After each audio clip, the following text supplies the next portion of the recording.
What is up, you guys? Thank you for watching another Spade Shades video. I really appreciate you being here and being patient with me, as I know that I haven't posted a few videos in the last few days, and it's just been kind of crazy. I've got some pretty big events coming up in my personal life. I'm working on some pretty awesome projects for the channel. And coming back from New York, I had a lot of photo editing and video editing to be done, and there's just been a lot going on, so I really appreciate you guys being patient. And because of that, I'm going to bring you a really powerful piece of magic today. Okay, now this is going to be kind of a partial explanation video, or a tutorial I should say, and a performance of this trick, because it's very spectator intensive, and obviously I don't have one. So if you'll forgive me a little bit on the presentation of it, it's kind of hard to do without a spectator here. So anyways, as the spectator, I would tell you to cut this deck of cards here into 4 relatively even chunks. Okay, relatively even. And what this trick kind of does is messes with, or rather plays at, number probability, and the types of things like with numbers and stuff like that. So what we'll do is I'll just let you hold on to those packs of cards right there, and or really I would hold on to them, and we'll just have you give this a shuffle here. Okay, just give it a shuffle.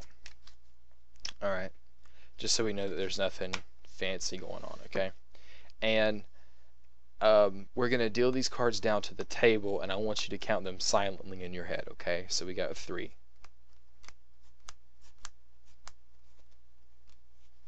Okay, so I hope you counted those. All right, now I'm going to count cards down. I'm going to count about, I don't know, a few cards down.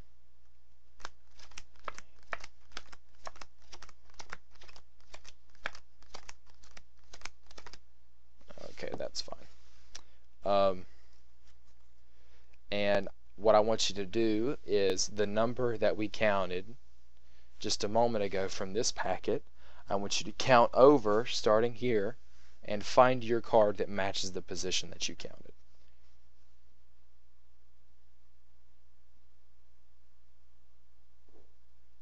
Okay, so you should have found it.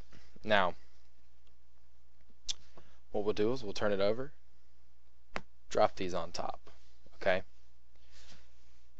and we've got this here. So now what I want you to do, what I would have you do as a spectator, is to deal the cards here into 4 piles. Okay, starting from left to right until you run out.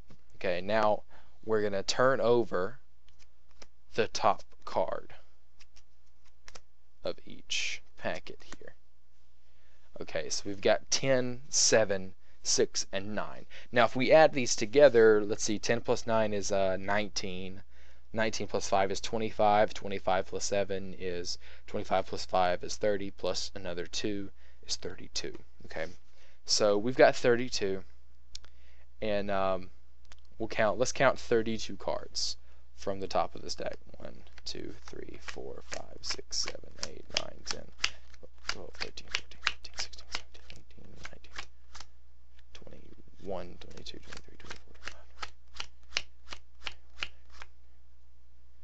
32 should be your card, the 6 of Hearts.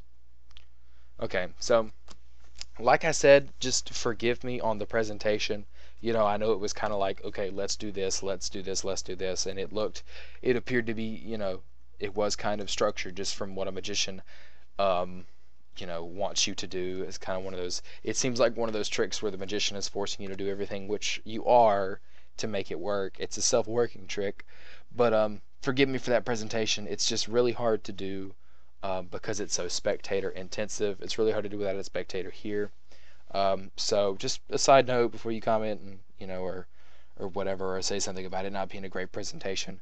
I know, you know, I would not recommend under any circumstances performing that way, or with any of that kind of patter for for a spectator because it doesn't come across correctly.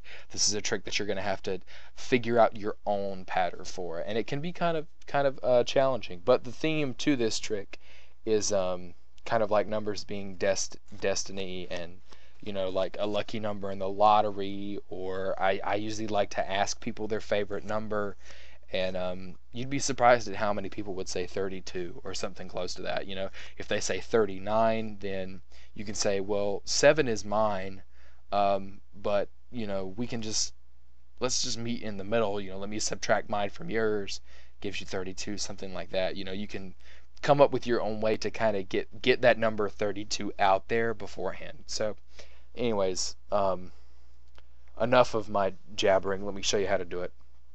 So you have them cut the deck into 4 equal piles, okay? And you keep track of where this first packet is. Now, I mixed up the packets in the beginning and just watched what I was doing because I know that you're magicians.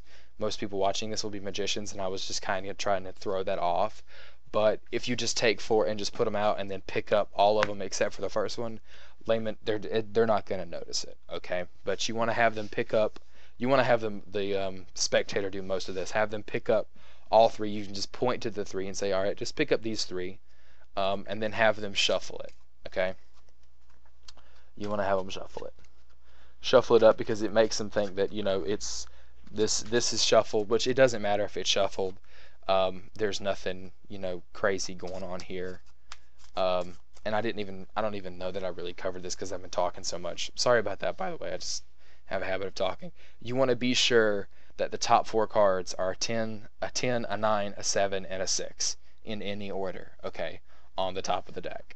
Okay, that's why it matters to keep track of where the top part of the deck goes, okay? So the top 4 cards should be a 10, a 9, a 7, and a 6. Any suit, any order, it doesn't matter. Just make sure that these 4 cards, these numbers, are on top of the deck in some manner, okay? So after you have the spectator shuffle it, you turn your head to the side, you turn your back to them, and you say, I want you to count down the cards silently in your head, okay? So we have 11 here. So you say, I want you to count them silently in your head. They count 11, okay? And you tell them to hold on to this. You want them to hold on to this packet the entire time, okay? So they hold on to it, all right? And as they hold on to it, you deal down 20 cards, okay? Exactly 20, all right?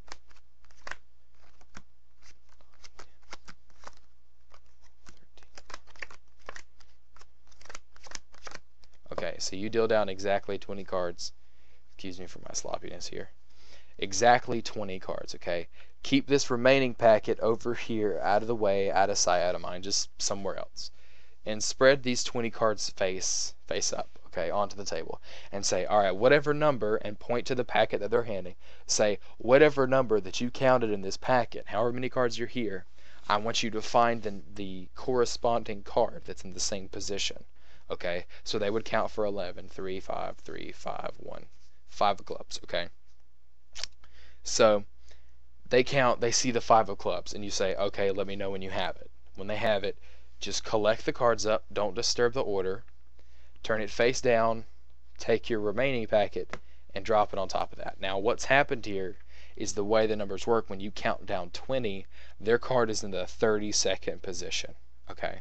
It's self-working, it's always going to work out that way. It's in the 32nd position, okay? So that's when you say, okay, I want you to deal these cards out into 4 piles. Again, we're going to go back to the 4s.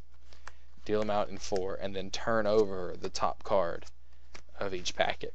Have them added up. They see 32. Tell them to count 32 cards in this one.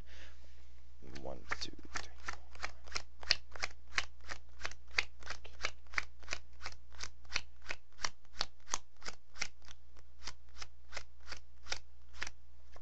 And it will be their magic card, the 5 of clubs. So that's an awesome, really little self-working trick.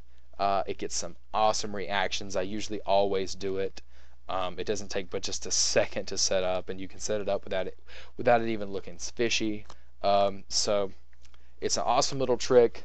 I'm happy I was able to share it with you guys. Thank you for being patient. Thank you for watching. And yeah, I will see you guys next time.